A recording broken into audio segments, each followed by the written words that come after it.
How are you? Happy Saturday. We have so much to talk about with the Real Housewives. Um, Kathy, Lisa Rinna. There's an old tweet surfacing from 2010 that Lisa Rinna is going to have a hard time explaining away. Just some different things we need to talk about, touch base. Dorinda was on Watch What Happens Live, and she was on Jimmy Fallon. We have to talk about New Jersey, but that's going to be a separate video. There's a lot going on there. Teddy is now promoting Rinna lip kits. So I want to talk to you guys about that and get your opinion. And then, of course, there has been some new clips of Erika resurfacing. Hey, Chocolate, how are you? I'm so glad you made it into the chat today. Happy weekend. I want to talk about this clip of Erika talking about how her and Tom donated $2 million the year before to all of these different charities that are near and dear to their heart, like Alzheimer's and etc. Hey, Jojo, I'm so happy you made it in the group today. Is everyone ready to talk Housewives? Before we get started, hit that like button, subscribe, turn those notifications on. I know maybe some of you guys are getting sick of talking Beverly Hills, but there's just so much that's resurfacing. We have to talk about it. This tweet from Lisa Rinna, it's not good, guys. It reads, mind you, this tweet is from 2010, and we should probably discuss, that there have been people talking about Lisa Rinna being a racist for years and years and years. There's been the photograph I think that everyone's seen. If not, Google it. It's her and Harry dressed up for Halloween. And Harry is wearing a shirt that has a swastika on it. And they were supposed to be some couple. I'm not even sure. But it was definitely like pretty vulgar outfit even for the 90s. It was definitely offensive. And she's just had a reputation of people saying that she's racist. And from behind the scenes, everyone says that's not the case. She's just kind of putting on as a Karen, as a front for the show, just trying to drum up any kind of, any no press is bad press type of situation. But the fact that she was on her Instagram, guys, did you see these posts that she posted calling people, well, she was basically calling us viewers, bitches and hoes and pussies, and then of course dragging the Dubai women by saying that if we don't like Beverly Hills then we should just go watch Dubai. And so now she's offended the entire cast of the Dubai franchise. They're pissed. They're tweeting back, they're making digs. I'm sure that they're not happy about it. I recently saw a tweet where somebody tagged Andy Cohen and they said, I want to see Andy Cohen tell Lisa Rinna what a hot mess she is on Twitter, like he did Candace from the Real Housewives of Potomac. Chocolate shouting out to her sisters in Dubai. Exactly. I think that is so shitty. I think that's one of the worst things that you can do in like the Housewives Bravo world is basically criticize other people within the franchise. Like there should be camaraderie amongst them. They should back each other up. They should support each other's show. They should support each other just simply because they are part of the Bravo family. And that's not the case with Lisa Rinna. And it's not a great look on her at all. Now, the tweet reads, and this is from 2010, and this is from Lisa Rinna. It says that my dream last night, I got in a bitch slapping fight with Star Jones. I pulled the wig right off her head. So people are not happy about this, and I can understand why. Whenever that tweet, the gentleman that tweeted that he wished Andy Cohen would call out Lisa Rinna like he did Candace from the Real Housewives of Potomac, because if you guys remember, I don't think it was the last reunion of Potomac, but maybe the reunion before. I think it was when Ashley had her baby and Candace called her a roach on Twitter the same day. And at that reunion, Andy Cohen told Candace, like, you are a disaster on Twitter. That's like what he said to her. And so the person tweeting was like, I want to see Andy Cohen tell Lisa Rinna what a disaster she is on Twitter and Instagram, just like he did Candace. And so, of course, Andy didn't respond, but Candace did. And she commented on the tweet and said, they all get away with way worse. And that was all she said. They all get away with way worse. And do you guys agree or do you not agree? I mean, I think that Candace is like, she is a little vulgar. I mean, she was definitely was towards Ashley. I know that they had a feud going on, but Ashley was also having a baby. Like, it was literally the day that she had her baby, and I think Candace was tweeting, those things. So I think that was more impactful than if she would have just called her like a roach on, like, any other day of the week. It wouldn't have been as bad. But because it was the day that she had her baby, it just seemed so inappropriate and so vulgar that Andy Cohen mentioned it at the reunion. But I mean, Lisa Rinna's messages on Instagram are just as vulgar, if not more vulgar, like calling fans pussies and hoes, and then, dogging an entire franchise, which Dubai is not even established yet. They haven't even had their first season. So how fair of you to say Dubai? And why Dubai? Like, why wouldn't she say Potomac or Atlanta if she was obviously making the implication that if you're not happy watching us white women on the Real Housewives of Beverly Hills, and go watch, women of color on Dubai. But why Dubai? Why not Atlanta? Why not Potomac? Why did you go for the franchise that's not even established yet? Candace was annoying online, but she's right on this one. Andy never holds any of his favorites accountable. I agree with that statement. Yeah, I just think that it's not a good look for Lisa Rinna at all. And people are getting, they're getting frustrated. They're getting frustrated with Andy. They're getting frustrated with Bravo. And you can't really blame them. Like, you can't go around and call your viewers bitches and hoes. And then I think that she said Dubai because the women in Dubai have not established, they're not established yet with viewers. The viewers haven't had a chance to really watch them a full season or relate to them, so they don't have like people like stan accounts or fans that are like, ride or die or go hard for Dubai, because they haven't had an opportunity to develop that relationship, if you will. And so because of that, she used them because they're like the weaker link, only by default, only by handicap, because they are like the newest franchise, instead of saying Atlanta or Potomac, because if she did that, then she would be dealing with Kenya Moore, Karen Huger. Hey, Stace.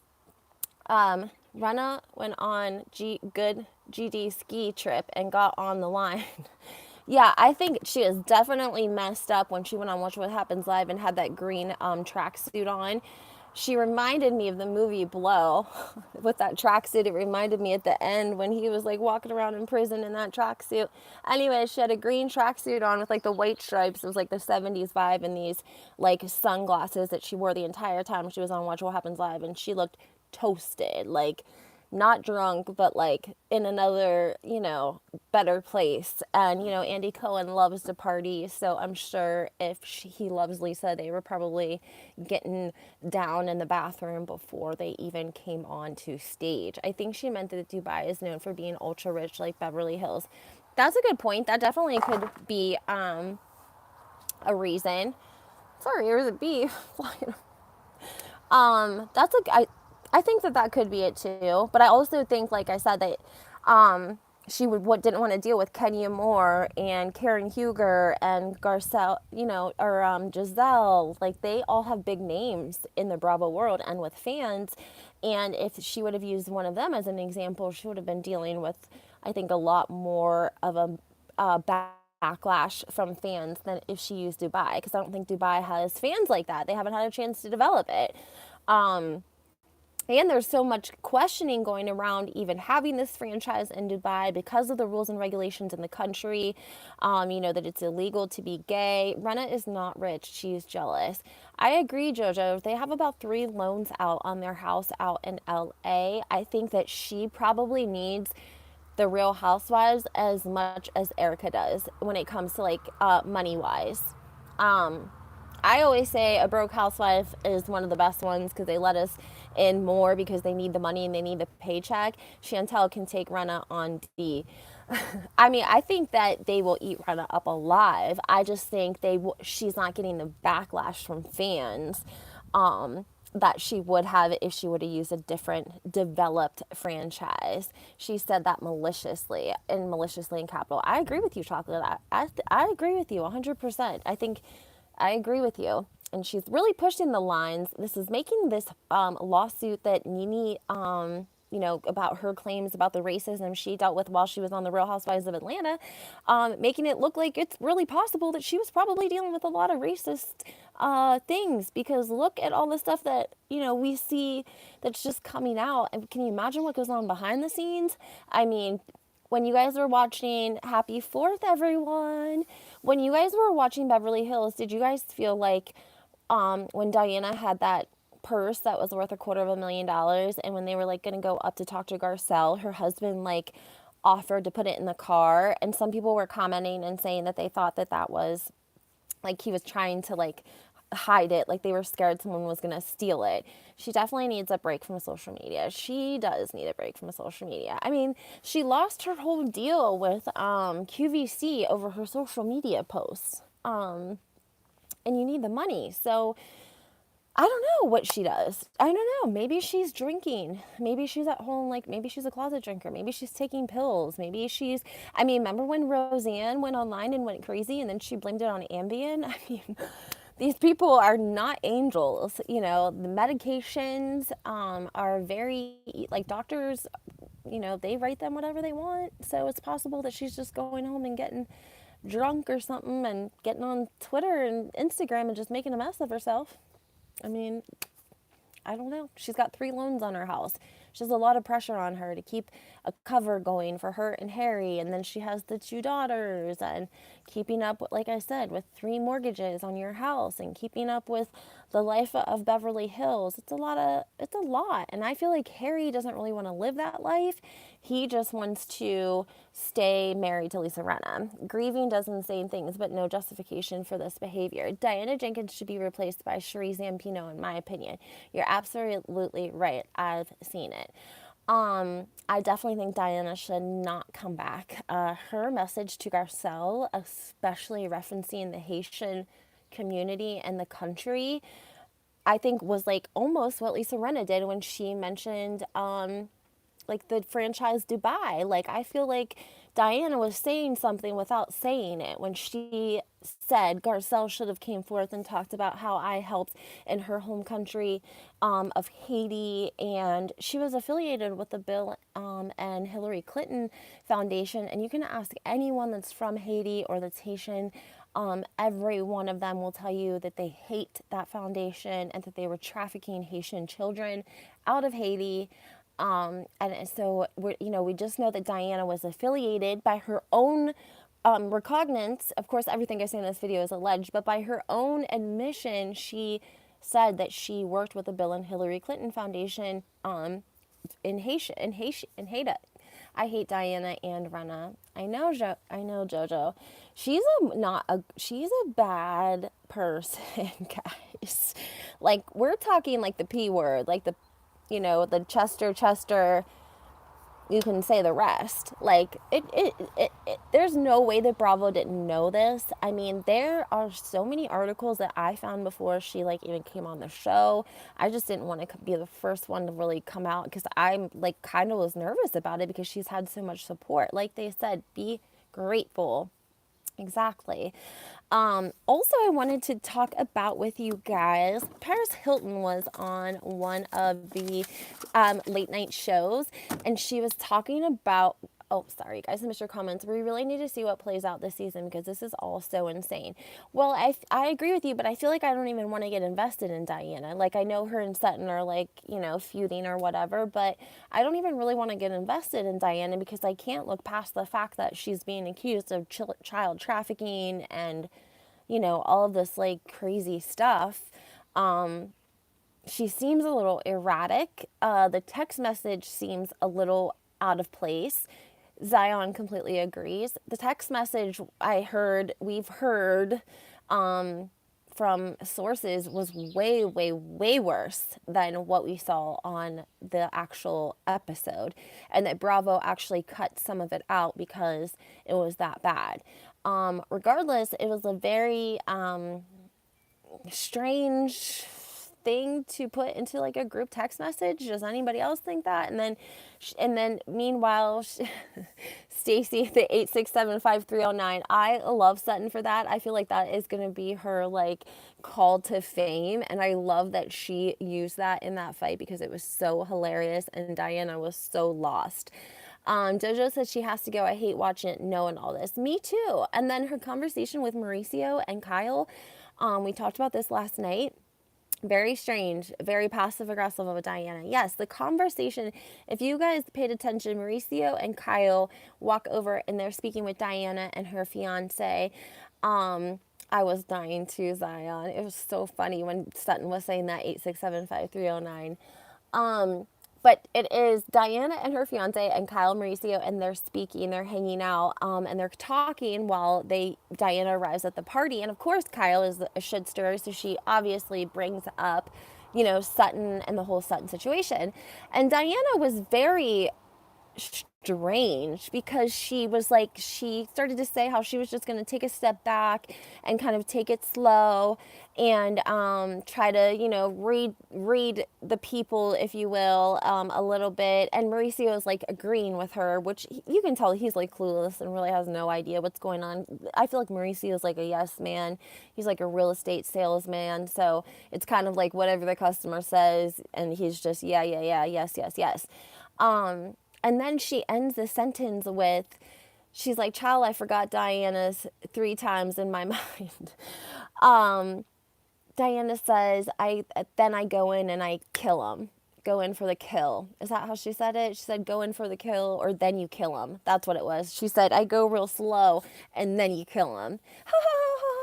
And you could tell like Kyle and Mauricio started to they looked at each other and they like had a nervous laugh, and her fiance were laughing. And it seemed very strange. That's all I just think that it seemed very strange that she said, and then you kill him. It made me feel like she said she'd throw a nuke. I mean, yeah, I don't know what this lady's issue is. She was upset with Sutton because she felt like when she was talking about her brother dying in Bosnia, it was her only brother. He died doing something in the military. And Sutton just trying to relate to the fact of losing someone suddenly. She said she would also headbutt Sutton. That is very weird. Yes, Zion, that is very, very weird. I think so too. If you guys didn't watch my live last night, a little gossip about Diana. Allegedly, she didn't grow up broke, like in a concubine somewhere. Allegedly, she grew up like having a mother that was well off enough that when she got older, her and her girlfriend would travel to these high-end resorts where they would hustle men, and then of course they slept with really rich men for money. Diana wears a white sheet on her head at night. Girl, I'm like, every time I see Diana, I want to slap some sense into her head. At Zion, I was just gonna say that, LOL. Yeah, did you guys see her Instagram post? She had like a shaman. I don't know if it was a shaman or if it was like a Jewish priest come in. She was like filming it and they were burning sage, I'm assuming, and saying some sort of Jewish prayer over her home. And then she captioned it like just trying to change the energy in here, trying to get rid of all the haters, all the bad energy. And people were posting saying like, why you're stirring up issues just by posting that. You know what I mean? Like if you really wanted to get rid of bad energy, you would just have your house cleansed and shut the F up about it. But instead you filmed it and put it on Instagram, and then you're going to have to deal with people's responses, which all that does is kind of reignite the whole situation. So that's why sometimes I'm like, is it about press? Is it about like her and attention? She is the bad energy. Absolutely she is. It's like, but the medical issues are strange because she's almost like 50 years old. You made my day. You read my comment. Thanks. Of course. I would love to read everyone's comments. Like, this was a discussion. I try not to give a lot of my opinion on my regular videos. I try to give you guys like facts because nobody wants to sit through someone's opinion. And then like on my lives, I try to make it more of like a discussion between us and you guys, and, definitely try to read everyone's comments talking about what's going on. Did you guys, oh yeah, so she posted that on Instagram, and then there was I'm glad Sutton's not afraid of her. Me too, guys. If we didn't have Sutton and Garcelle, we wouldn't have a season. We literally wouldn't have a season. And this is the second time that that's happened, because last season we wouldn't have heard anything about Erika's like case if it wouldn't have been for Sutton and Garcelle. And now we see them like carrying this season too. And I kind of think it's bullshit. I'm just saying, like, I understand that Dorito brings like some high end fashion, if you will. But is that worth like a full time spot? I mean, that's all she's bringing. Kyle's not really bringing much. Like, in I think she's doing what producers are telling her to do. I definitely think she's being like compliant. That's why I think that she, goes over while Sutton and Diana are arguing, and she kind of sits on Diana's side, and Garcelle, of course, sits on Sutton's side. And, you can hear Kyle looks a mess. She looks such a mess, but she's talking about how Sutton can't call Diana soulless. She's like, Sutton, you can't do that. Other than Diana, do you think anyone should be fired and or demoted? I think that I call her Dorito because Doritos are delicious and it is a term of endearment. And I've heard other people calling her Dorito now. Actually, Freddie did too on Sherelle's World. I love it. Stay true. Have all y'all heard anything in regards to Crystal and her ex, and they're not cool anymore, but all the publicity is giving them the ratings? I agree with you, Stace. I think that Dorito should definitely be demoted as a friend, or she's got to get some kind of gossip or get in the mix or something. I like to see her and I like to see PK, but y'all ain't bringing it as a full-time position. Like, you need to be a friend of. I think Kyle should obviously stay. Sometimes she really is the glue that keeps everyone together. Personally, I don't know if I want to see Erika after this season, maybe another year, because I don't think there's going to be much. She's not going to have much more to bring once they start settling this like trust and, getting people paid some of their money, some of the victims, some of their money. I mean, there's only so much more that can possibly come out besides looking at criminal charges. I don't think she would have much else going on in her life that we would want to see full time, unless, like I said, she starts to face criminal charges, which is possible because she does owe $2.2 million. And we do know that famous people do go to prison for not paying their taxes. DMX went to prison. We've had this conversation before. There's a lot of them that went to prison for not paying their taxes. So does anyone else think that Paris looks like Kyle? A little bit, maybe. They all kind of have that nose. You know what I mean? So funny. Did I tell you guys? I wanted to tell you about Paris because she was on a late night talk show, and she was saying, do you guys believe this? That she was invited to be the DJ at the big party at the White House that they had in May, and I, of course, can't remember the name right now. I heard Crystal stepped on some of her friends' toes to get on the show. I think that you're right, JoJo. I think that she also stepped on some people's toes because she allegedly was Teddy's friend, and then she ended up taking Teddy's place. And then I also heard that she used to talk shit about the show and how she would, like, make fun of it, and I don't know if she like had a group of friends that watched the show, wanted to be on the show, or were part of like Teddy's friend group, because Teddy obviously is in touch with a lot of women in the Orange County and, Valley. I don't want to say Beverly Hills because she lives in the Valley, but because she does like the exercise thing, and she has all of these women that have done the program and then become coaches, she knows a lot of women in that area. So I don't think Teddy fits in with a lot of people, but I think that she brushes shoulders with them on GP for general purposes, for the fact that she may or may not need them one day. They all have that nose because they probably use the same surgeon. Probably. Paris claimed that she was asked to be the DJ at the huge party at the White House, the one that Kim Kardashian and Pete went to. I can't remember the name of it. It was in May. And it was the same night as Britney's wedding. And so Paris said that she couldn't do the White House. I think it was a correspondence dinner. She couldn't be the DJ at the White House correspondence dinner because she had to go to Britney's wedding. So she said the White House literally told her that they would send her a helicopter, and Paris declined and said I can't be leaving Britney's wedding in a helicopter. So I don't know if you guys think that's true or not. Do you think they asked Paris Hilton to be the DJ at the Correspondents' Dinner at the White House, the same one that Kim Kardashian went to, the first one she'd ever went to, that her and Pete went to, and they acted like, I don't know. I just didn't, I don't know why. I don't know. I just didn't dig that. I believe it's for some reason. Yeah, I don't know. That was all very, very, very strange. But again, Pete has close ties to Hillary Clinton. He has a tattoo on his arm of her to show his dedication and loyalty. And we know that Kim Kardashian was meeting with Hillary Clinton. We saw that several times. So I don't know if I believe that Paris, I mean, you have to go through kind of an extensive, like security clearance to like even make it into the White House, let alone be in like certain areas and in close contact with certain people.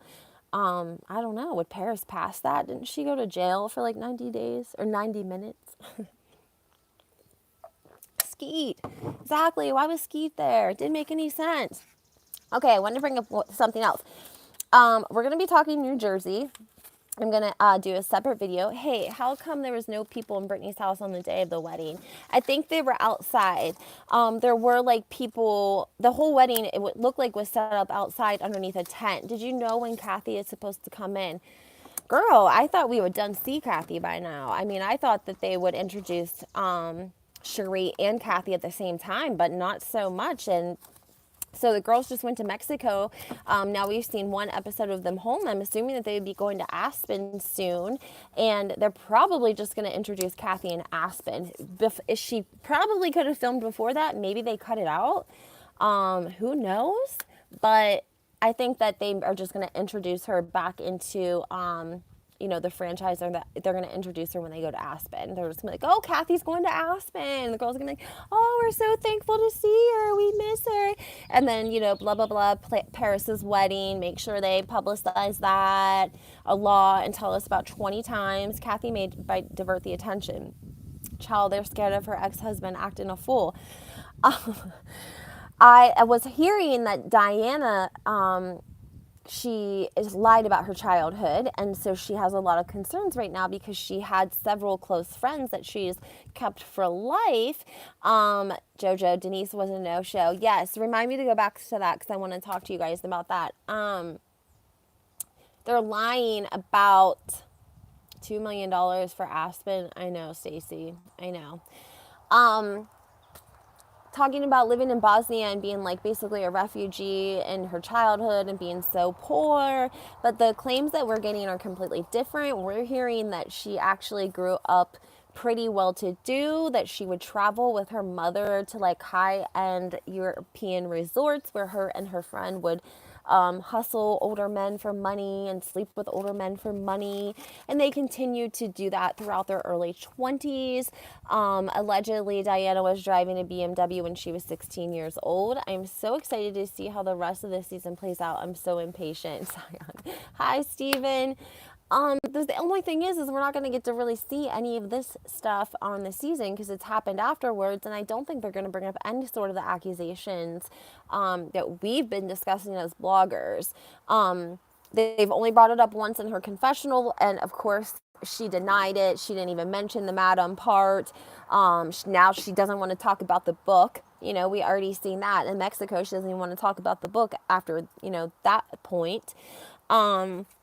And like I said, we are hearing that her childhood, she grew up well-to-do, and she traveled Europe with her mother, who was well off enough to travel high-end resorts. Whether she also slept with men for money, we're not sure, but it's probably likely that Diana had some sort of a tutor. Watch Diana not come to the reunion. Exactly, Zion. And this is the trouble we have with housewives that have a lot of money. They don't have to fulfill their contract because they don't give an F because they don't need the money. That's why LVP kind of didn't have to go to the reunion. She was able to like film her own sort of reunion by herself because she had the money and she had the show, and she could basically tell Bravo what she wanted to do. And so you also have Mary Cosby, who didn't show up to the reunion, and not saying that she didn't need the money. She needed the money. She was just too stupid to know she needed the money. So she passed because I feel like if she would have went on that reunion, she probably would have solidified a jail sentence at some point somewhere. if she would have went on that reunion. So you have Mary Crosby, then you have LVP. Who else didn't show up to a reunion? I feel like that's it. Denise did show up to the reunion. I was set for Diana's dress on fire. I want to set Diana's dress on fire. Oh, yes, and Adriana Maloof, yes, because she was super rich, very, very rich, and they didn't want everyone to know that she had carried her children. Oh, Jacqueline didn't go either. Adrienne didn't want everyone to know that she had a surrogate for her twins, for Jacqueline from the Real Housewives in New Jersey. Yeah, you're right. She didn't. That was pretty new though in the when she did that, right? Because didn't she come back on the show and then leave again after that? It was like the show was pretty new, I feel like, because that's whenever Caroline and Teresa were going at it so hard at the reunion. We have gossip coming out of New Jersey like crazy. I'm going to drop a video for you guys. I hope you like it. It's pretty good. I think Jersey is like keeping us entertained like the whole year, basically, between everything that's been going on with Joe Gorga screaming, cussing out his tenant, and Teresa and Louis and the wedding, and these photos that came out that people are just dogging her for. So we have to talk about that. And Jackie, yes, and we have to talk about Jackie because she made a statement about her status, her housewife status. So yes, there will be a video being posted all about that. What else did I want to talk about? I did want to mention that Dorinda was also on Jimmy Fallon, and he was talking about how popular she was. Oh yeah, I forgot Nene left in the middle of season 12 reunion. Melissa running her mouth. Yeah, Nene, is that the one that was right after COVID, and that was like the virtual one, right? With Portia and Eva. And she says something about having to go change her tampon. She tells Andy Cohen that she's got to go change her tampon. Yeah, that was definitely a rough reunion. That's the one where she tore the cameraman's shirt when they went into her closet because she got pissed and didn't want them filming inside her closet because she had talked about how amazing it was all those years. Hey, Jillian. And so she ripped the camera guy went to follow Portia and Candy into the closet, and she went to stop them, and she ripped the cameraman's shirt in the process. So when people say that it's not possible for Heather Dubrow to get aggressive with a cameraman, or for Terry to allegedly spit on a producer, I think that stuff happens a lot, and we don't necessarily know it. I mean, look at Michael Darby. He allegedly touched a cameraman's butt. He was like groping the cameraman. The cameraman pressed charges on him. So these people get wild with production. They get wild with their cameramen. They're wild. They drink from, we don't get to see it, but usually when they have an event, it starts, the day, and then it goes all day long and into the night. And there's always lots and lots of alcohol. So it's Darby and Touch Booty. Yeah. Yeah, he did. That cameraman had to file. I mean, and the cameraman said it happened more than once. So it's like these people treat production not great at all. I mean, even if they're not even rude to them, and look at what they went through, and this is just a couple incidents that we know of, for goodness sake. So these people are wild and crazy. They think because they're something on Bravo, they are just better than. But not all housewives are like that. We know that, but just some of them. And Nene was starting to get at that level, sadly. But she's with the man of her dreams now, and she seems very happy. And she is getting sued by his wife, or ex-wife, or soon-to-be ex-wife, which is not a good look for her, considering she was made famous off "close your legs to married men" statements. But yeah, she's doing good though. She looks great, that's for sure. Okay, guys, the last thing I wanted to leave you guys with is that Teddy is promoting Rinna lip kits. I wanted to let you guys know that she is proudly promoting Lisa Rinna lip kits on Instagram, because guys, she only wears nudes. Touched a couple men up, Darby. Yeah, so Teddy is so happy that it's the man of her schemes.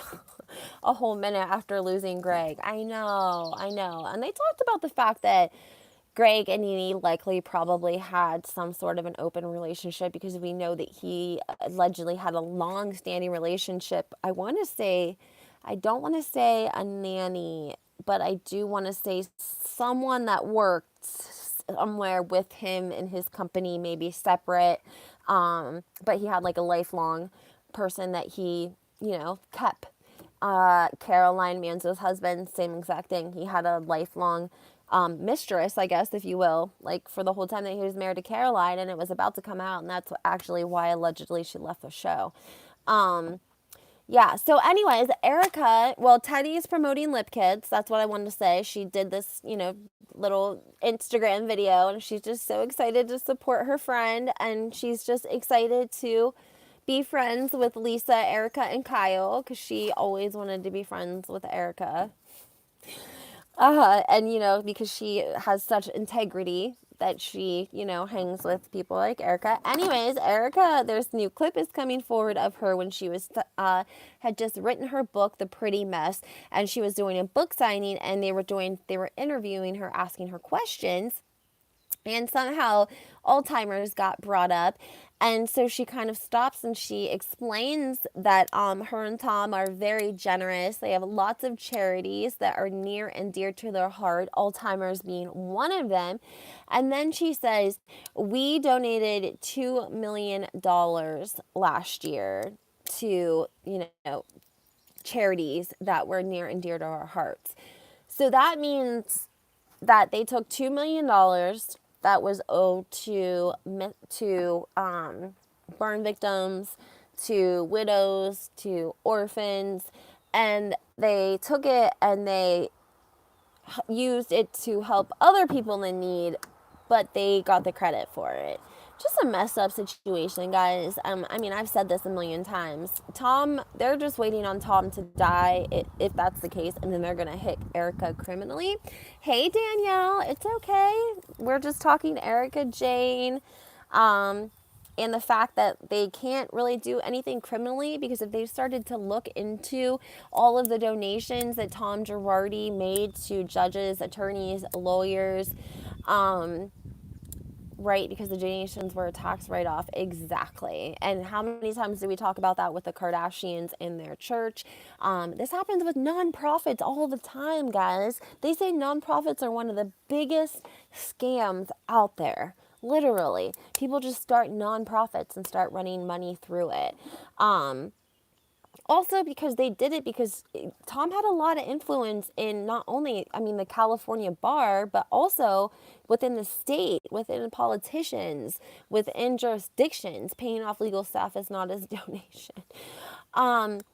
And so they would have to look at all of that money that was donated, and they would donated to politicians, donated to judges, donated to communities, and they would have to look at all of that and start, what would they do? Garcelle was glad they took her earrings. I'm glad that JoJo was glad I think everyone was glad that they took the earrings back. I think it's sad that Erika didn't volunteer them immediately and just, because she kept telling us that she couldn't sell her stuff. She couldn't have any sort of fundraiser for the victims. She couldn't do any of those things, right? She just kept telling us that. She didn't have an option. She couldn't do anything to help them per her legal team. And then we see her have an opportunity to return the earrings that it's very proven that they were bought with victims' money. It's like no question about it. And they gave her an opportunity to do what was right and to turn the earrings in, and she refused. So I think that says a lot about her character and what she thinks and feels about the victims, because I don't think she feels any sort of a responsibility to them. And to a lot of viewers, that's a problem. She doesn't say that. She doesn't come out and say that, but her actions say that, right? She has all these rich friends. Why doesn't she ask them to all write a check to, have somebody else start a GoFundMe and in somebody else's name that doesn't even have to be affiliated to Erika, but with all of Erika's people that she, messes with? Doesn't Marlo Hampton have a nonprofit? Yes. The whole thing is just disappointing me. I couldn't imagine being one of the victims, watching this woman taking trips and attending events every year. It's so sad. Yes. And the thing too, guys, is like all of these victims are not in America. The Lion Air flight victims, they're overseas in like India, Iraq, Afghanistan. I mean, they're in poor ass countries where a couple of $1,000s would be life changing to them. Life changing. It would be like from going homeless to not homeless in India or countries where, $2,000 in America ain't shit. But over there, it could change somebody's life, literally. $2,000 or $3,000, change their entire life. And they're owed like Indonesia. Thank you, Stace. I appreciate you. You were up here with me. I appreciate yes. And they're living in poor ass conditions, in poor country. And if they got a couple of $1,000s, it would make a big difference. And here's something else I'm going to tell you guys that's really shady about our judicial system. Do you know that anything that the trustees, because when Ronald Richards was a trustee, he verified this. Any funds, things that they collect that are sold that go to the trustee account to repay back the victims, the trustees make 40% off of it. Let that sink in, guys. This is how our judicial system works. Nobody wants to say it. They don't want people to know that's how it works, but it does. The people that are appointed, the trustees of the trust was made out of Tom Girardi's, house and everything. It's like a trust fund.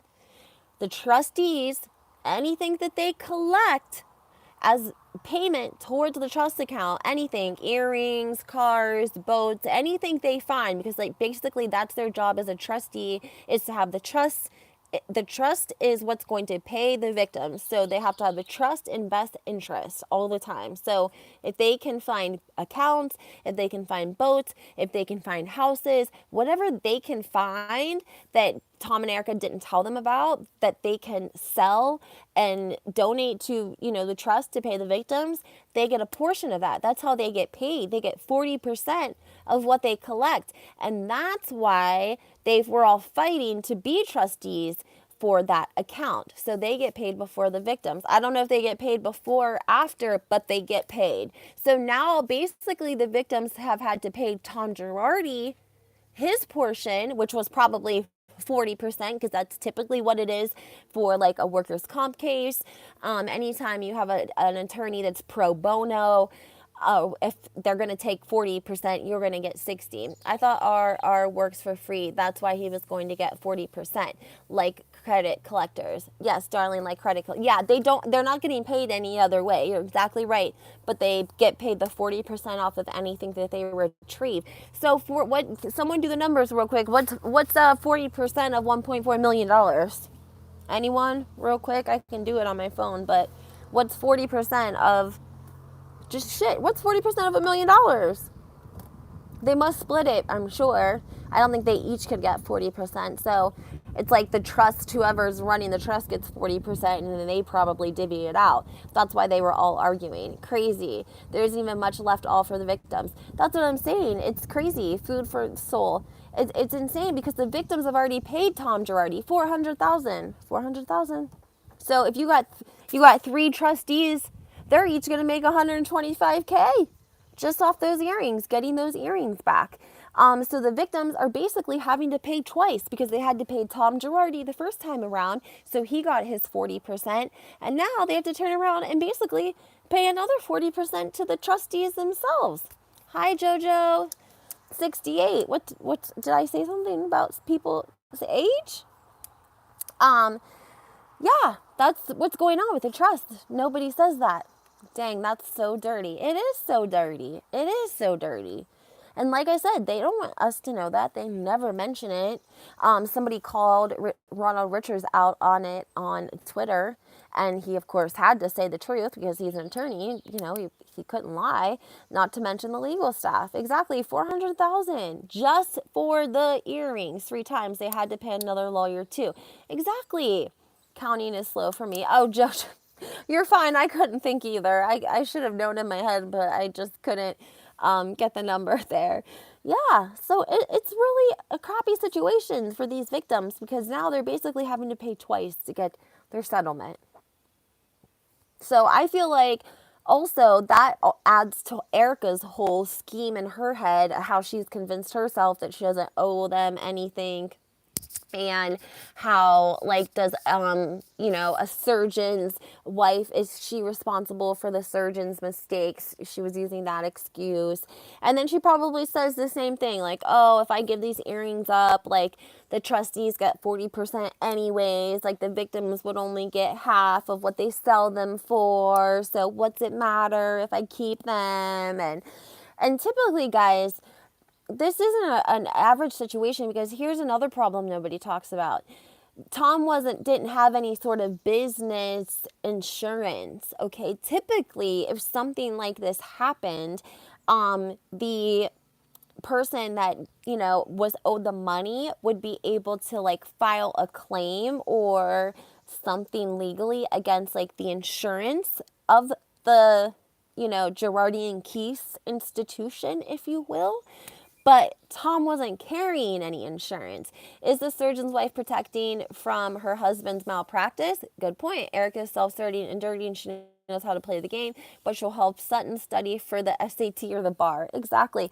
So again, that just to show you guys, now we know that Tom was grading the bar. So he was deciding who became an attorney and who didn't become an attorney. So don't you think everyone that Tom Girardi ever turned down whenever they took the bar and they didn't get to be an attorney for whatever reason, don't you think that they're all kind of like, well, that's messed up? Like, maybe the next guy really didn't pass. Maybe he just gave Tom Girardi a couple $1,000s and Tom pushed his way through. Maybe Tom had to fail so many students a year, so he made a profit off of all these other students, but failed this guy because he had to fail so many people a year. Who knows? I mean, don't you think that you would be knocking on, like, the California bar exams door, like, I want another chance. Tom Girardi was a fraud and he was grading my bar exam. The possibilities are endless. Exactly, Zion. They're absolutely endless. But the fact is that Tom Girardi should have been carrying a mandatory insurance on his business, and he wasn't. And the state of California was letting him get away with it. Tom was even involved with the judges. Oh, for sure. Do you guys remember the first episode that Tom and Erika came on, and the chief of police of LA was in, allegedly at the same exact time, in the very same restaurant where Tom and Erika were filming? He was there having lunch in full uniform, of course, and he stands up and hugs Erika and kisses her and shakes hands with Tom, and Erika, speaks and says that she loves him before he leaves. When he goes to leave, he says that she loves him. She loves him. Yeah, she loves him. The chief of police of LA in the restaurant with Tom and Erika, very first episode. Yes, Tom was involved with more than judges. Whenever all of that happened, like, the feds showed up in hazmat suits and went in there because Tom had paper charts on people. Tom wasn't individual. Tom had paper charts on people from, like, the 70s, okay? And the government came in and took that shit. Is that how Erika's son got his job? Absolutely. Of course. It was just shoo-in. Politicians too. Absolutely. 100%.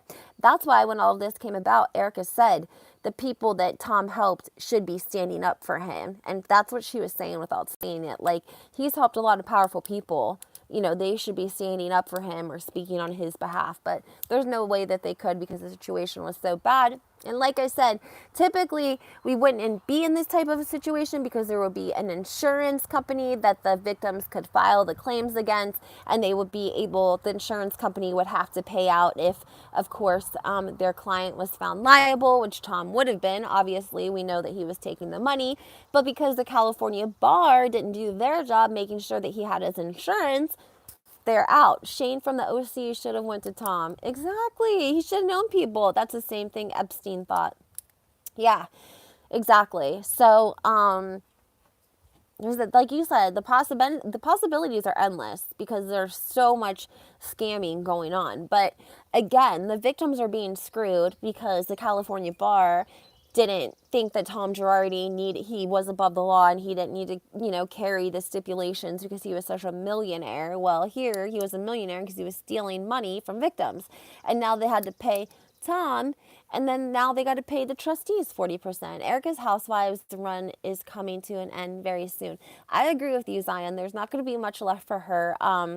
storyline wise after this. I mean, I'm not saying that she's old by any means. I'm just saying for being in LA, like everyone wants to be youthful out there. Like youth is priceless in LA and Beverly Hills. And Erika, it was able to keep up with that facade when she had the money. Yes, girl, mention it all. Beverly Hills women get a lot going on. Diana Jenkins, it's a whole mess. Erin Brockovich, she's going to be broke in a year. Yes, and Tom Girardi was part of the Erin Brockovich case. That's why what really actually jumped his career, because he was like in a little tiny office with like one desk, okay, when the whole Erin Brockovich thing happened. So that's what put him on the map. That's what gave him a name. That's what started his life of the rich and famous. And, to think about it really, I guess we should consider what year Erin Brockovich case actually happened. And then go from there, because he wasn't rich before then. She might be returning back to Georgia after all. I know, darling. Let's hypothetically say there's no way Bravo is going to keep her. She has no money. Housewives are about the wealth, especially Beverly Hills. I agree with you.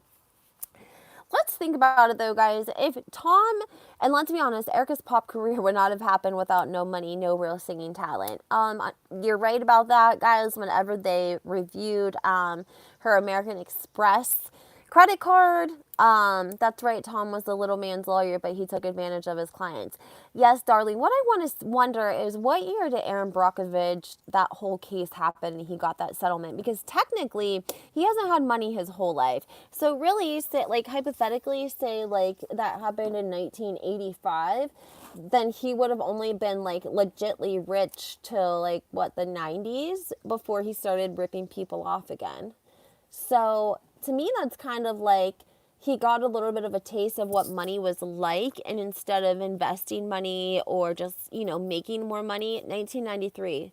See, okay, 1993 is when Erin Brockovich happened, and they have reports of Tom ripping people off from at least 10 years ago, okay? That's insane. So from 1993, 2003, yeah, he was only really rich probably for 10 years. He must have blew through the money, didn't invest it, didn't make more money, didn't do something right, but he loved the life of the rich and famous like everyone else does, which is everyone's mistake. And so then he must have started ripping his clients off. Never too old, right? Yeah, that's crazy, guys. That's, if you think about those numbers. It was a $33 million settlement, and Erin only got $2 million. 1996, Googled it. That's what I mean. Erin only got $2 million. These attorneys, like, they take advantage of people because they know that they're in need, so they work pro bono, which means they don't get paid anytime during the case for the paperwork or court or anything that they're doing. But then when the settlement is made, they get 40% off the top before the victims or, the person suing it. So 33 million and Erin only got 2. That's crazy. Little sweet James, he's corrupt too. Absolutely, he's corrupt. But I just think it's fascinating that oh my gosh, Zion, I can't even, 33, I can't even say that number. It's so big. That would make sense, don't you think, guys? Whatever Tom's share was of that, so from like 1993 or 96, it probably lasted him till like 2006, maybe 2006, and then he starts ripping people off. That puts him into 2016. But Erin wasn't even a victim. I think she was part of the attorney team, but she was the one that discovered that it was actually killing them. So she was a really big part of the legal team. I think she was like a paralegal that worked for Tom Girardi, but she, interviewing and talking to the clients, she was able to figure out what was going on. So she probably originally wouldn't have really gotten anything because she was just a paralegal that worked for Tom, but considering the payout, she must have gotten a portion of it because she helped uncover it and she helped get the people talking. Yep, Erika said it's expensive to be me. That's what I wanted to finish. I'm sorry, food for soul. Whenever we got the her American Express credit card bill for the last like 4 years. She had went to a company that basically assessed her and gave her an idea of a demographic that would be most accepting of her as a singer performer, and that demographic was the LGBTQ community. And so that's why we saw Erika, like, we didn't see Erika doing much. We know she wasn't sponsored by anyone. She was sponsored by Tom Girardi. He paid for everything, which is the total opposite of what usually happens with performers is somebody sponsor them, so they pay for them, their travel to get there, and et cetera, et cetera. We found out that it was actually Tom Girardi that was paying for Erika and her whole team to travel. He would fly them first class. They would stay in the nicest hotels. And yeah, they were paying out of pocket for her to perform, basically. And again, the company said that, that's why allegedly she was always in the gay community, and that's where she would perform the most, because that was the demographic that was given to her as where she would be most successful. And I kind of think that it was a little bit right. And she still wasn't even successful. I think she tried really hard and she thought that she was going to make it, but they also say that's hilarious that the venues didn't pay her. I mean, it's insane. Her former makeup artist said the people she performed for didn't know her. Yeah, I mean, it's crazy that Tom would pay money like that. And what's even more crazy is, they said Tom hated reality TV. He would tell his clients, don't go on reality TV. If you're doing anything that is even, sketchy, don't go on reality TV. Don't go on reality TV. Don't go on reality TV. Over and over and over, he would tell that to clients. And then when it came time for Erika, when he had tried to been building a career for her, and I almost think at that point, he had been taking money for a couple of years probably, and he was maybe banking on the fact that Erika was going to make it good. Tom paid for Billboard charts. Absolutely, Tom paid for Billboard charts. Absolutely, he did. I think that he thought that he could make a star out of her, and that in return, it would take them out of the financial, situation that they were in, that she just really needed to make it big. She needed one big break, and, it would happen, and it just didn't. And I think that's why she ended up on Real Housewives of Beverly Hills. And she was really desperate to try to make something. And then she, we saw in the episode, she talks about how her manager told her they needed to pivot, and they ended up she wrote her book. Yeah, I don't know. Erika's not going to have much to talk about after this whole situation. I mean, pretty much everything's been exposed at this point. Unless if she starts dating someone interesting that, viewers would want to see. Erika was on Can You Hear My Voice at Golden Mike this year as an expert, LOL. Can you see that? No, I cannot see that. I cannot. I don't know what Erika's going to do. I don't know how she's going to make money. I don't know. We've talked about this before. I think she has kind of ruined her chances of finding a sugar daddy. She hired the best in the business and paid money. Absolutely, Joanna. Absolutely. There was a makeup artist on there that allegedly worked with Kim Kardashian. She paid her like $120,000. Just found out she has 9 #1 singles on the US Dance Club charts. How does that happen? Money. It's just like when they say that when the Real Housewives write a book and it ends up on like the New York Times bestseller list, allegedly it's because like they buy up all the books. And like once you meet a certain amount of quota of books sold, then you make the New York Times bestseller list. So it doesn't matter who purchases the books, as long as they're purchased, then you end up on New York Times bestseller list. That's how it works. Money runs the world, guys. Money runs the world. Anything else you guys want to talk about? Money can't buy you a class. That was a right, Stace. I love Lulu. Can you pay your way into the Oscar nominations? Probably. I'm sure you can. I'm sure you can. If not, you can sleep your way into it. It's one or the other. Oh, I wanted to talk about Dorinda and Jimmy Fallon, because she was on there and she did great. I can't help it. I love Dorinda. And he was talking about how much he loved Dorinda, and about how some of her biggest fans are Lady Gaga. You can buy you can buy subscribers, you can buy anything. Jojo, that's actually true. We heard that about, I just want to say this. we heard that about Mr. Scott. Noella's being demoted. I'm not surprised to hear that. Real quick, I just want to say though, Travis Scott, whenever Astro World hit, his ex-manager came out and said that he had developed this computer program that basically made followers, fake followers. And so they used that to boost Travis Scott's Twitter and Instagram following in order for music execs to think that he was more popular than he actually was. And the guy was, people checked him out. He was for sure Travis Scott's manager from like 2000, I don't know, 10 to whatever it was. I can't remember his name. But he's on TikTok. He did a whole video about it, and he explains how like they were the first to really come up with this idea of like fake followers, and how they put it into action with Travis, with Travis, because he was managing Travis and he wanted Travis to make it big and, get the money.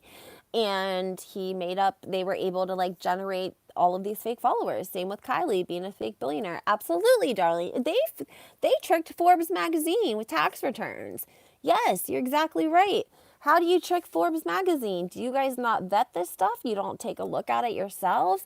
I mean, they said that they changed the numbers on her tax return, for Lord's sake, to Forbes magazine. That's insane, guys. That's ballsy ATF, I think, and disrespectful.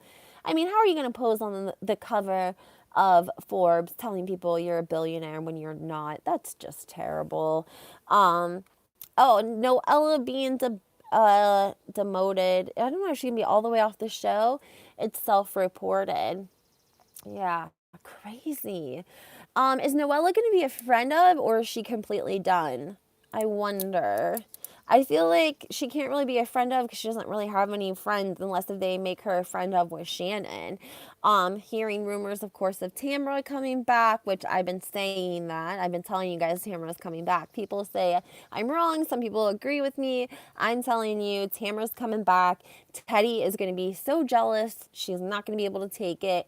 They'll probably end their podcast because Teddy's not going to be able to, well, first of all, Andy's not going to want Tamra to do the podcast because he already thinks that they tell like behind the scenes stuff, and he doesn't like Teddy, so I don't think he wants Tamra hanging out with her. I'm just being honest.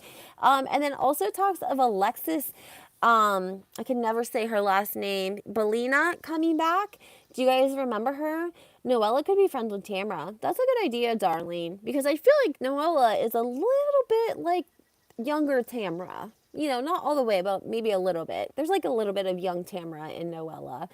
And then Alexis, like I said, Melina, they're talking about her coming back. Do you guys remember her husband? He was the one that sued Tamra. And who else? He sued Tamra and Shannon, right? Tamra and Shannon. Bellino, yes. And he also dated Nicole. Nicole from this season. Nicole, the one with the whole suing Terry Dubrow. Yeah, there were pictures of her, and Rinna lost her QVC deal. Yeah, I don't think she's on QVC anymore. I don't think she's on QVC anymore at all. I'd rather see Megan King Edmonds. I like Megan too. I don't know if I want to see Alexis. I follow her on Instagram, and I don't really find her super interesting. Did Rinna lose her deal? I'm pretty sure she's been done on QVC for a while, since it was like around election time. And maybe right after her mom died, maybe not election time, but she was like talking about stuff and they did not like it. I'd rather watch paint dry. I wouldn't mind seeing Tamra only because she, gets it going. No, she got fired from QVC for talking politics. Yes, JoJo. I thought that was the case. It was like over Trump. What happened to Shannon's food line on HSN or QVC? I don't know what happened to Shannon's food line. I like Shannon. I think she looked amazing at this reunion, and I do think that it would be great if Tamra could come back and be friends with Shannon a little bit, and then maybe get rid of like Gina. I liked Emily, but I don't like Emily around Gina.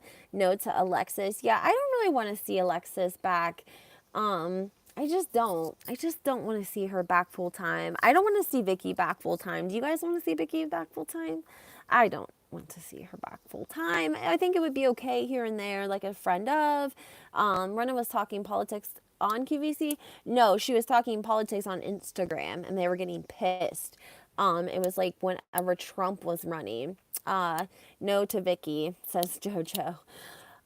She could do like a friend, once in a while, a friend of. Tamara could be like a little bit more of a friend of, but not full time. Jesus jugs. I know, I thought that too.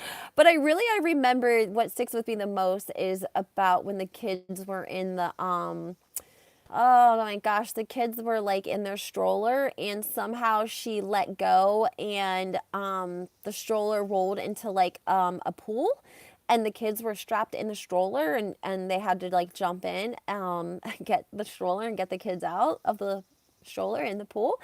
And Alexis, was supposed to be watching them. It was like the 4th of July or like Memorial Day or something. And she claims she just like looked away for one more minute, for like a minute, and that the stroller rolled like down the hill into the pool with the kids strapped in it. So that's a fun story. You can definitely Google that and read about it. Alexis was a little like ditzy, but on a weirder level, maybe. No, Rinna was talking politics on her Instagram. I think it was during the election, having to do with Trump, or it could have been over like the Capitol and all that. But she continued. They warned her. She continued talking politics.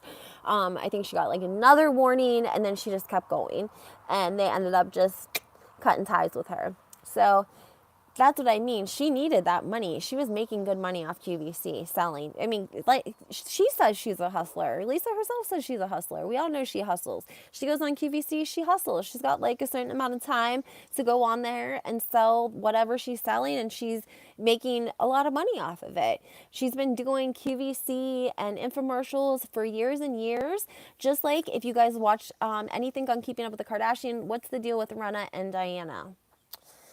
Well, that's a good question because the fact that Rinna is supporting Diana so strongly, people are really turning their heads and they want to know why. We know that Rinna was in the book Room 23, which we have heard is like the black book, the call book for why is she hustling so hard? Isn't Harry rich? No, darling. They have like 3 mortgages on their house in LA. They're not rich. He hasn't worked in a long time. Diana's a hustler. That's their connection. Possibly, but I think that maybe Rinna was like part of the high end prostitution that was going on with these rich Arabic men, allegedly.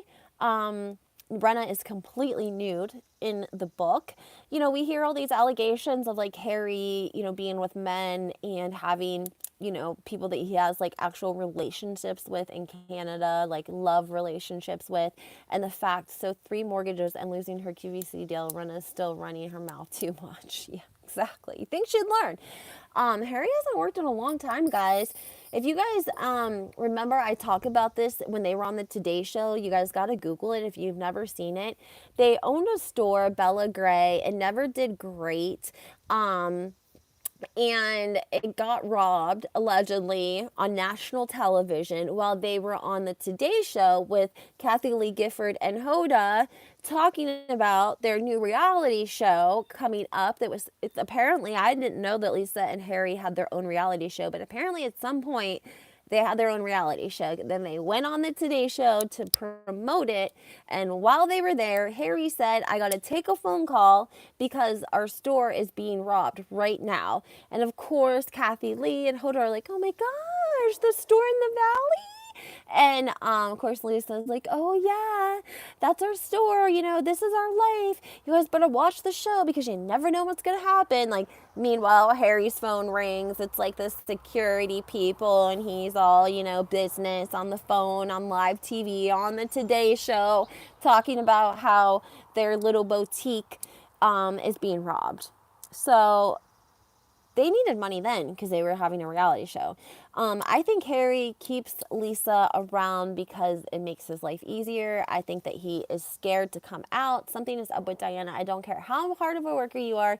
You don't go from cleaning toilets to multimillionaire. I agree with you. Harry has not worked in a very long time. I think he's content, like, living off the land in Canada.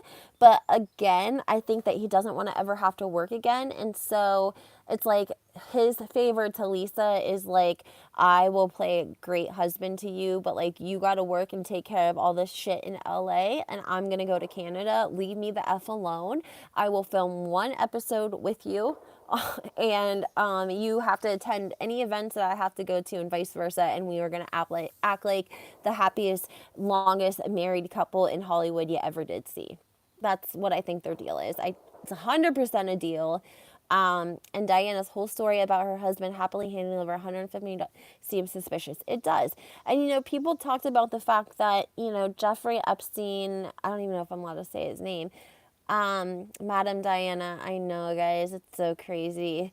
They talk about the fact that they blackmailed people and they videoed things. And there's rumors out there, allegedly, about Diana, the P word, children, and grooming. And I just think, I don't know, guys, it's not a great look, and people don't like that at all. But I think that Rinna is running hard for her because, one, she's probably paying her. She's probably getting something out of the deal, or it's possible that she just has dirt on Rinna. I mean, that could very well be that. We know, like I said, she posed completely naked in the book Room 23. Little strange, guys, don't you think? Like, no one even knew who Diana Jenkins was. No one even really knew about this book until she got on the show. I mean, some people knew, some people didn't know. Don't talk about the husbands. Exactly. We know that's in her contract as well. She has to keep up the drama so that she doesn't have to talk about her husband. You mean Satan, brother. It's just not good for Diana. And I just think that Rinna is either she has blackmail on her, or she has blackmail and she's paying her. Also, I think Rinna, took a step into the dark world of, I think that she probably slept with rich men for money too, different times in and out of her career, because I don't think that her and Harry had money all the time like that. And I think that they were much, trying to, I don't want to say like keep up with the Joneses, but they kind of were. Like, they were running in the likes of circles of Kris Jenner and Faye Resnick and all these different people who, Nicole Brown Simpson, had a lot of money. So, would it make sense for Lisa and Harry to be broke and hanging out with rich folk, right? They want to be rich too. So I feel like Lisa Rinna wouldn't have a problem, doing some high-end prostitution. It's not good to go on reality TV with all that dirt. Tina is getting check trust. She is scandalous herself. Days of Our Lives didn't pay much. Exactly. And they had 2 kids that they were raising in the valley, if you will, in the hills, wherever. Their house hasn't been updated since Harry built it. Spill on Harry and yes, please, Stace. Spill on Harry. We want to know. I mean, when was the last time Harry made a movie that was successful, guys? I can't even think, or last time I saw one that was successful. We know that he did in the 80s, he played a role of like a gay man that was coming out to his family. It was like back in the 80s. And he claimed that it ruined his career. He said that the film was ahead of its time, but that it ruined his career. And I think that gave him a complex. And for that reason, he never wanted to divorce Rinna. Rinna hasn't had an acting job either. Exactly. Rinna tried to get casted on the Today Show. Exactly. And what else helped them? She got the Depends deal. She got the $1 million Depends deal. Apparently he's on Broadway. Exactly. She got the Depends deal right about the time whenever she was, when they were on the Today Show, and they were, starting their own reality show, which obviously, didn't do well. Rinna's a wannabe. I think Rinna and Harry may have an open marriage. I think so too. I think they have an agreement. If Erika humbled herself, people would like to see her come up story. I agree with you. I think that's very possible, but I don't think she's ever going to do that because I think she associates her childhood with humility, and so therefore she doesn't want to have any sort of humility at all, because I think she is confused and actually sees that as like weakness versus what it really is. And that's actually kind of sad. But I just think that's Erika's mentality. I think that she is hard. She's callous. She's rough around the edges. She's been through a lot. She's seen a lot. And she is confused about her moral compass and what is actually really meaningful in life. She's ice cold, yeah. I mean, she only has one son. She doesn't have any grandchildren, brother, sisters, no family. We don't really hear her talk about maybe her grandmother who's been passed on. She has a mother who is on Twitter under a fake account, but we found her, just so you know. There's a couple of us that know who she is, and read her posts, of course, always in support of her daughter. Hollow like the Tin Man, Chocolate says. Yes, hollow like the Tin Man. I just don't think she knows the meaning of life or love. I don't know if you would call what Tom treated Erika the last 20 years as love. I don't know. Maybe it was some kind of form of love. He did raise her child as his own. Tom had children, but it doesn't seem like Erika developed much of a relationship from them. We never heard about them on the show. We only know they exist because of court docs, and we know that the son-in-law worked at Girardi and Keese and that he was allegedly doing illegal things as well. So I don't know. I think she lives a sad life. Thoughts on Mauricio's new show? Will Kyle be making an appearance? Is there any surprise? I'm gonna do actually a whole video on it. I just haven't had a chance.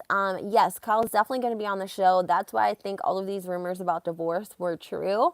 But I think that they ended up getting this Netflix deal they weren't thinking that they were gonna get, and so they had to, decide if they wanted to do Netflix or get a divorce because Netflix wasn't signing for a divorced single man and his two daughters for an agency. They were signing on a family unit to, be this agency. I don't know. I feel like we're going to be getting like a Selling Sunset vibe. The family that scams together. Yeah, exactly. I think we're going to be getting like a Selling Sunset vibe. And I really hope that's not the case because Selling Sunset is so, I mean, I love reality TV, but Selling Sunset was so fake. It was just so messy fake that it's like, you can't even really watch this. Like, I just couldn't. When Mary and her boyfriend got married and we found out after the season aired that they had been married like 18 months prior than that, I was like, what the F? I'm not watching this. Really? You don't think that Kyle and Mauricio are in love? I think they love each other, but I think that they have indiscrepancies, and I think that she doesn't trust him. And I think that she was acting like a wild woman at that party, and she was spreading her legs bald eagle, like every chance she got, almost like a woman who had, needed some love and attention. I hope it's not salacious and crazy like Selling Sunset. And what happened to Selling Sunset twins? No longer speaking. I guess they broke apart, and one of them has started another agency, of course. So, yeah, Selling Sunset, I thought it was going to be great. I think it's like a great idea. I just think that it's so fake that it didn't, I don't know. I like Christina Quinn. I actually wouldn't even mind seeing her on the Real Housewives of Beverly Hills because she definitely has the money to be on the show. I 1,000% think she had a surrogate. I do not think that she was 8-9 months pregnant in heels, and I don't think that she was like pencil skinny after she had like a 2-day-old baby. But she just loves doing splits. I want Kyle to have all the good things. I think she loves doing splits too, but she was like putting her legs in the air. Like even Dorito was like, close your legs. Like, I love Kyle. I love Mauricio. I just think that they've been together a very long time.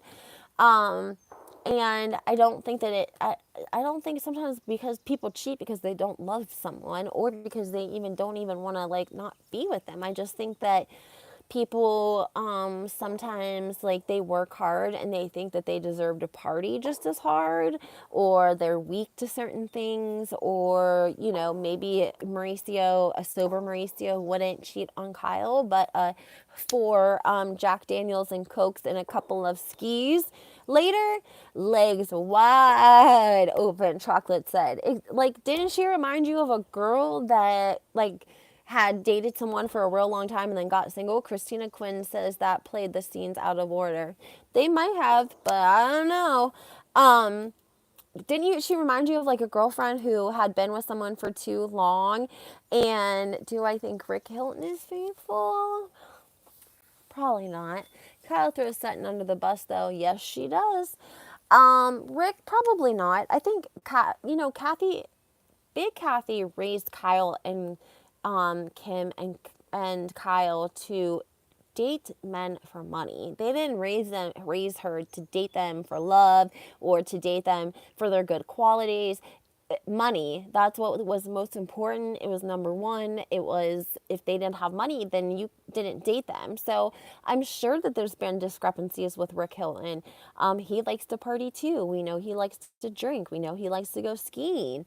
um he does look off JoJo. And in the book, they talk about how he's very strange. He does strange things. Like, they talk about him being outside a Las Vegas hotel, smoking a cigar, celebrating the birth of one of his children. And, somebody walks by and says, "Hey, Rick, what's going on? What are you celebrating?" And someone's like, "Oh, he just had a baby." Meanwhile, Rick Hilton, like, yells out, "I just like the F-U-C-K. Like, I just like the..."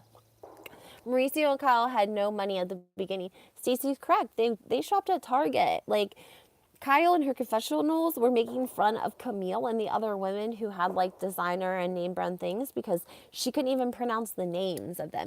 Kyle and Mauricio like tripled their wealth within like a 10-year period to, like, I think it is 85 million on Google is what they say their worth is. And that's why it's so suspicious about the agency and about all of the money that Mauricio has been pulling in the last 10 to 15 years, because it is so large, because they really were, I mean, they made good money, enough to live comfortably in Beverly Hills, which would be a lot of money for any of us, because, they own that home in Beverly Hills, which looked like it was right in the heart. It was a nice, beautiful home, a couple of $1 million. And I'm sure that Rick Hilton paid him like a generous salary to keep them going, but also to not let them make more. No, money is all relative. Kyle had ownership in a number of her mother's homes. That's very possible. That's very true. She probably did have ownership in real estate, but when I say like money, I don't think they had like a lot of money like day to day like they do now. Kyle even said that a couple of years ago. She talked about how she tries to keep Portia a little bit more humble because 20 years ago when they would travel with Farrah and the two girls, like they would have to fly in coach and share bedrooms. Kyle's home is in Encino, yes, but they used to live in Beverly Hills when they started filming the show. They lived in that house that Sutton filmed in because she was renting it from them, and that was their home in Beverly Hills, and that's where she originally lived when they started filming. So she was living in Beverly Hills then. Now she lives in the valley in that home, the big white house. But she does talk about trying to keep Portia humble. She talks about, and when her and Mauricio first got married, and when they would travel, they would have to travel in coach, and all of the girls would have to share one hotel room. And she just wants to make sure that Portia understands how lucky and privileged she is. I don't know if we see that teaching it to her children or not. That's true. They weren't renting yachts years ago. No, they weren't. That Dubai hotel that Stanberry stayed in, Eileen Davidson stayed there in Beverly Hills, went to Dubai. Yes, JoJo. If you guys even remember when Kyle goes to Camille's house, there's like this tennis match, if you will, and there's like all the kids and the women in the pool, and Kyle wouldn't even get in the pool. She wouldn't even take her cover up off to get in the pool because she said like she had just had Portia a couple of years ago and her body wasn't where she wanted it. She wasn't getting plastic surgery. She didn't have the money to get lipo or to get all these beauty treatments. She was just an average woman that had had 4 kids, and she didn't want to take her cover up to get in the pool on national television. And I think that would be like any woman, like average. So it just shows a real change in her from then till now. You know what I mean? Because now she's had facelifts and tummy tucks and lipo and just everything that you can imagine. And then she posts it on Instagram and says like, "Oh, look at how amazing I look for my age." Da, da, da, da, da. And we're like, yeah, but you paid a lot of money to look that way. Kyle looks awesome these days. She does. She absolutely does. But it's not fair to not take ownership of that and then post it as if you are like this authentic 58-year-old woman. Like, this is what you could look like if you eat right and work out, because we know that you couldn't look like that if you worked out and ate right. It wouldn't matter. Like, some things you have to lipo off or they're going to be there forever. Even Jennifer Aiden, after she had her kids and she went in and had her tummy tuck and had Bill do the lipo on her, because there's just some places that never going to go away on moms. It doesn't matter how much you work out, how much you do steps. Do you think she hurt her back or more surgery? She definitely had more surgery. On Watch What Happens Live, Andy outed her for having a breast reduction, guys. That's what happened. It was like 3 days before that she was on Instagram posting that she hurt her back, and she was in bed and people were like going nuts. Like, how did she hurt her back? No one could find out. Couple days later, 3 days to be exact, she goes on Watch What Happens Live, and Andy outs her for the breast reduction. And she admits it. And she says you can't really tell right now because they're still really swollen. But yeah, she was trying to make fans feel bad for her when she had an elective surgery, which is, I guess, the same thing that you could say about Jennifer Aiden, because Melissa told her. What did Melissa tell Jennifer? Oh, she wants us to feel bad for her because she had an elective surgery. So that's what Melissa said. We can't feel bad for people that have, that choose to have these surgeries. Just saying, that's what Melissa Gorga said. So we can't do it. All right, guys. Yeah, I mean, I think that a lot of people have been watching Mauricio and Kyle all of these years, and they love them and they're rooting for them. And so, of course, you don't want to hear about Mauricio's infidelities because we have a picture of what their life is like behind the camera. But Jennifer owned it, though. Yes, she did. Jennifer killed it. But I just think that it's funny. Kyle was like really trying to get people to like feel bad for her, and like, was she going to tell us that she had a breast reduction and that's why she hurt her back? Because it was 3 days and she still hadn't said anything. And she went on Watch What Happens Live and Andy outed her ass. That's so funny. I wonder if he did it on purpose. Sometimes I think he does do stuff on purpose. Other times I think that he's just, ditzy, not paying attention. I don't know. A lot of things he could be doing behind the scenes. Like I said, I think that he gets a little wild and crazy depending on who his guests are. I.e. when Lisa Rinna went on there in that green tracksuit and those sunglasses. Show us what Kathy retweeted. Oh, yes, I'm so sorry. I have to, I told you guys at the beginning of this. First of all, it was just debunked that it was not Kathy's actual account that retweeted it, but the retweet was from 2010. It was Lisa Rinna. People are calling it racist, and it said, this is what Lisa Rinna said. It says, my dream last night, I got in a bitch slapping fight with Star Jones and I pulled the wig right off her head. So that's the text message. Hey, Harriet, we're just wrapping up. I'll give you guys a quick run through. So it was debunked that the Kathy Hilton account that actually retweeted the Lisa Rinna retweet was not Kathy Hilton, but the retweet is definitely Lisa Rinna. And again, I will read it. It says, my dream last night, I got in a bitch slapping fight with Star Jones and I pulled the wig right off her head. So, of course, people are in an outrage about it, and they're saying that it is very racist of Lisa Rinna. And hey, Barbara, I know, I'm sorry, we're just wrapping up, guys. And so people are upset about it. They're calling on Lisa Rinna to be fired. They're upset about her Instagram post the day before. She was talking about, of course, I know she's losing it. It is racist. I know. And, we've seen the photo of her. Sorry, darling. What it was people were saying that Kathy Hilton retweeted this Lisa Rinna tweet. The Lisa Rinna tweet is authentic. However, the Kathy Hilton account is not. Greg and Nene adored each other and there was no time frame for moving on after spouse dies. Greg was sick a long time and Nene cared for him. Nene did care very well for him. I wish her happiness. I mean, I don't think Lisa Rinna would definitely say something like that. Yeah, it was from 2010. Hey, guys, just giving you guys a quick run through what's been going on. Oh, thanks to you, Tuxedo. I appreciate that. Thank you so much. Just giving you guys a quick run through. Kathy, the account that the retweet came from was not actually Kathy Hilton, but the retweet is authentic. It is Lisa Rinna. It is her saying she had a dream about bitch slapping Star Jones, I'm pulling the wig right off her head. People are pissed that her Instagram post yesterday basically calling viewers bitches and hoes, telling them to go watch Dubai. We talked about why she would say Dubai. Why wouldn't, if she's, being racist, why wouldn't she say Atlanta? Why wouldn't she say Potomac? Well, she picked a franchise that's, brand new, that doesn't have fans that are going to come at her because they haven't had a chance to develop fans yet, because they haven't even been on a full season. But she's making a hell of a lot of enemies within her own Bravo family. Rinna knows a good wig. She's been wearing the same wig for 20 years. Joining all the way from South Africa. It's 1 a.m. here. Hey! Rinna needs to go and take Diana with her, Erika with her. We talked about this too, guys. If you want to watch a recap, we talk about, do I have a podcast? I don't. I'm sorry, Tuxedo, but I need to get one for sure. I just need to make enough money that this could be my full-time job so that I don't have to work. I would have more time for my content and my videos because I have to do it in between my actual job, which sucks. So hopefully one day I will get there. Make sure you guys hit that like button, follow, subscribe, turn your notifications on. I'm always giving good tea. I do have great sources. I just don't get to post as much as I want because I have a kid and I have to work. It sucks. Anyways, also, Teddy Mellencamp, I'm going to go back and watch from the beginning. Thanks, Harriet.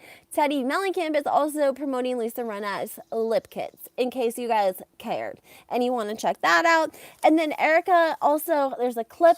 She is talking about giving away $2 million, her and Tom donating $2 million to charities in 1 year. So we talk about that too. So yeah, if you guys missed the chat, I'm sorry. I love you guys. Definitely maybe do a live tomorrow and we can get down.